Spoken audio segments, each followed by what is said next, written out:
नहमदुहु व नुसल्ली अला रसूलिहिल करीम अम्मा बाद फ़क़द क़ाल नबी सल्लल्लाहु अलैहि वसल्लम मन साम रमज़ान ईमानन वहतिसाबन गुफ़िर लहु मा तक़द्दम मिन ज़ंबिही व मा तअख़्ख़र व मन क़ाम रमज़ान ईमानन वहतिसाबन गुफ़िर लहु मा तक़द्दम मिन ज़ंबिही व मा तअख़्ख़र औ कमा क़ाल अलैहि अस्सलातु वस्सलाम।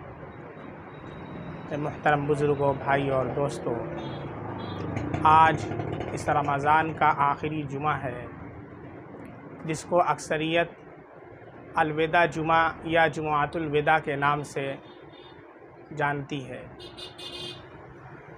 सबसे पहले तो हम अपने जहन में ये रखें कि अलविदा जुमा की अलग से कोई फ़जीलत साबित नहीं है।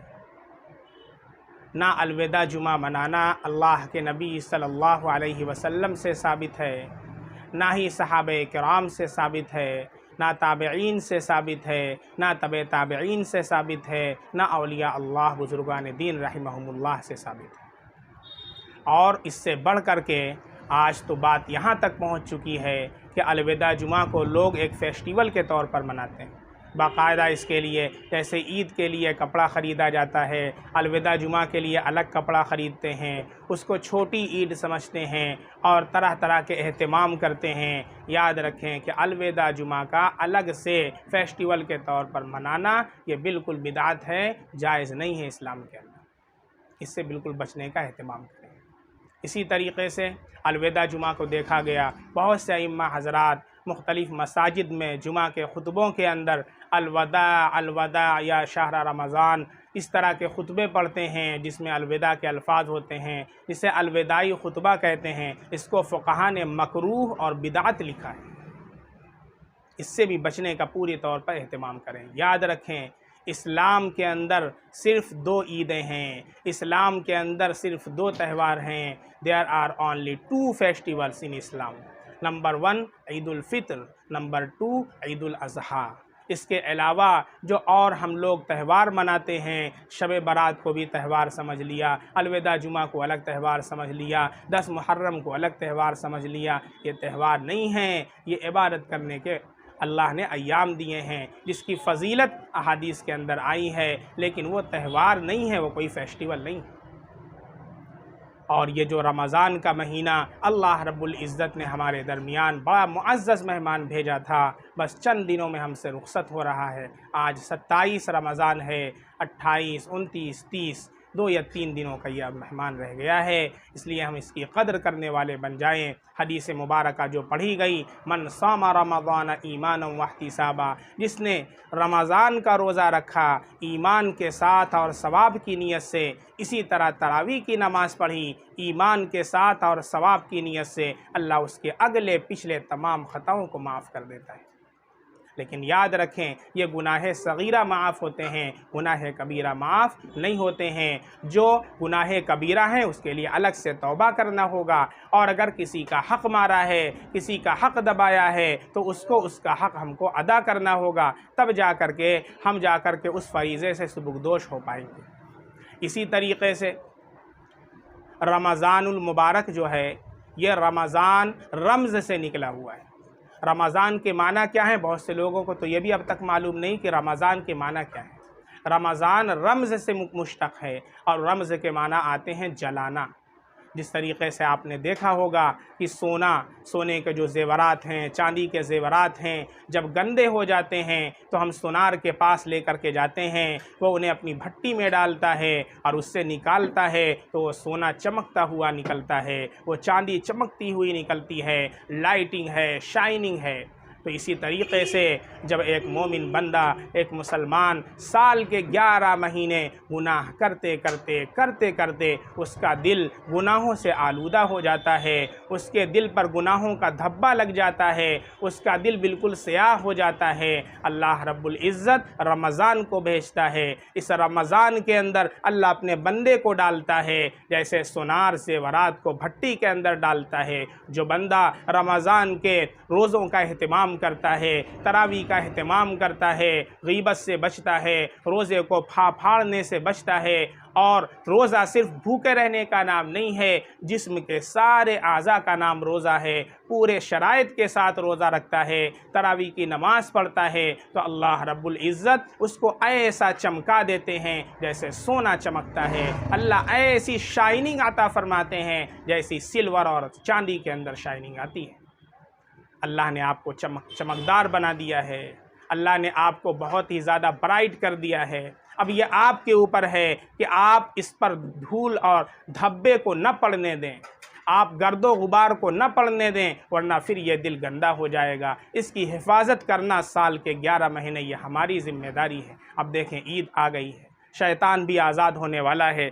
जो ही चांद रात होगी, ईद का चांद निकलेगा, शैतान आज़ाद हो जाएगा। और अभी से फ़िल्म के पोस्टर लगने शुरू हो गए, ये शैतान लगवा रहा है। और ये हम लोगों को जितना भी हमने कमाया है रमज़ान के अंदर, वो सारी की सारी इबादत हमारी एक झटके के अंदर वो ज़ाय करवा देगा। कितने ऐसे मुसलमान हैं जिन्होंने अभी से नियत की है कि ईदगाह नमाज़ पढ़ने जाएंगे और वापसी में मूवी देख करके फिर हम घर वापस आएंगे।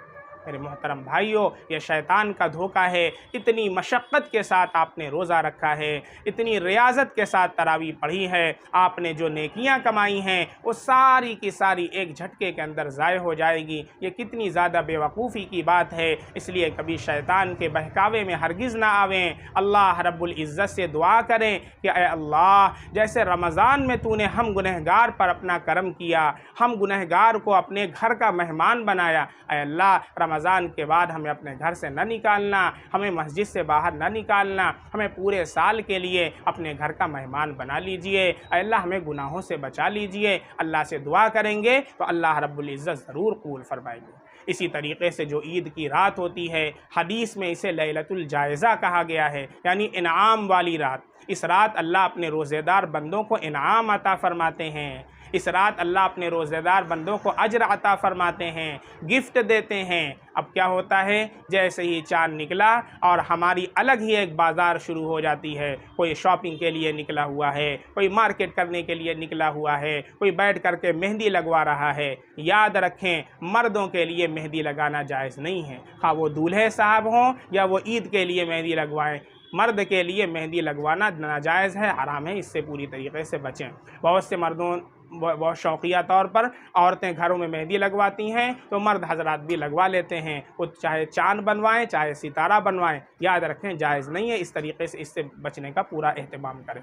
पहली ही ईद वाली रात ही से हमको शैतान हराम में लगा देता है और फिर ईद वाले दिन तो इतने हराम करवाता है, इतने हराम खिलवा देता है, आँखों से भी करवा देता है कि सारा का सारा जो इबादत का नूर हमारे दिल में जमा होता है वो एक दिन में घर वापस आते आते ख़त्म हो जाता है। और फिर ईद के दिन ही से कितने लोगों को देखा गया कि ईदगाह जा कर के वो फजर की नमाज़ पढ़ते हैं। अरे भाइयों, ईद की नमाज ईद के दिन से ही फजर की नमाज गोल हो गई। यही रमज़ान का सिला हमने दिया अपने आप को, अल्लाह रब्बुल इज़्ज़त को।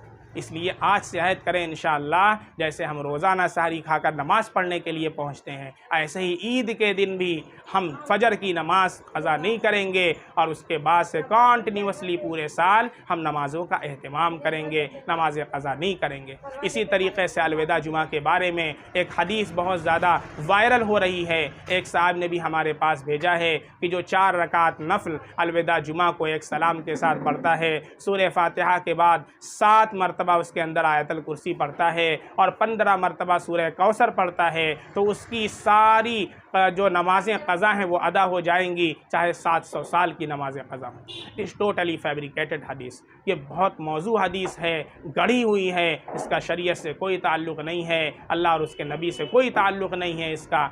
इसलिए आपसे दरख्वास्त है, जिस तरीक़े से झूठ बयान करना नाजायज़ है, इसी तरीक़े से झूठी बात को आगे फॉरवर्ड करना, उसको शेयर करना भी नाजायज़ और हराम है। जब तक कि आपको तहकीक ना हो, आपको उसके बारे में मुकम्मल तौर से आपको मालूम ना हो कि ये हदीस सही है या गलत, उस वक्त तक आप उसको आगे न बढ़ाएं। बुखारी शरीफ की रिवायत है, अल्लाह के नबी का इरशाद है, मन कज़बा अलैया मुतअम्मिदन फलयतबव्वा मक़अदहु मिनन नार, कि जो मेरी तरफ कोई झूठी बात को मंसूब करता है वो अपना ठिकाना जहन्नम के अंदर बना ले। इसके अंदर वो लोग भी शामिल हैं जो झूठी हदीस को आगे फॉरवर्ड करते हैं और शेयर करते हैं। इसलिए अगर अभी भी आपने स्टेटस लगाया हो फ़ौरन अपने स्टेटस को डिलीट कीजिए, फेसबुक पर शेयर किया हो फ़ौरन उसको डिलीट कीजिए, व्हाट्सएप में जिन ग्रुप के अंदर आपने शेयर किया हो आप उसके अंदर ये वीडियो शेयर कीजिए और आप माज़रत कीजिए और आइंदा से तौबा कीजिए कि इंशाअल्लाह हम गलत बात को आगे फॉरवर्ड नहीं करेंगे। अल्लाह रब्बुल इज़्ज़त से दुआ है कि अल्लाह रब्बुल इज़्ज़त रमज़ान के जो कुछ अय्याम रह गए हैं हमें इनकी कद्र करने की तौफ़ीक़ अता फ़रमाए। इनके अंदर अल्लाह रब्बुल इज़्ज़त हमें रोज़े और तरावीह की नमाज़ पढ़ने की तौफ़ीक़ अता फ़रमाए और इसके फ़यूज़ व बरक़ात से अल्लाह हम सबको माला माल फ़रमा दे, तक़वे की दौलत से अल्लाह माला माल फ़रमा दे और साल के 11 महीने अल्लाह रब्बुल इज़्ज़त हराम से बचा दे और रमज़ान का नूर जो दिल के अंदर आया है अल्लाह इस दिल को पूरे साल के लिए अल्लाह नूरानी बना दे। इन्हीं चंद कलिमात के साथ मैं आपसे रुख़्सत होता हूँ। व आखिरु दावाना अनिल हम्दुलिल्लाहि रब्बिल आलमीन।